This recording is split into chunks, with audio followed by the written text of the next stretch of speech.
Hey everyone, in this video I am going to show you how to generate a QR code from a URL in Excel. Here is the URL and you'd like to generate the QR code from this URL. It's really simple to create that in Excel. All you need to do is go to the insert menu and go to the get add-ins option. Here you will get a store where you can add multiple add-ins for Office. Here you need to search for QR code and select the QR for Office add-in and press add, say continue. This will open the window QR for Office.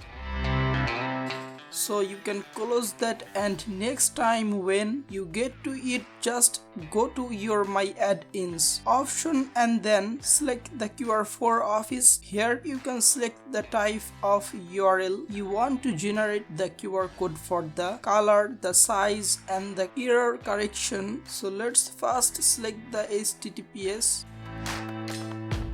and the site. You can change the colors, but I stay black for now.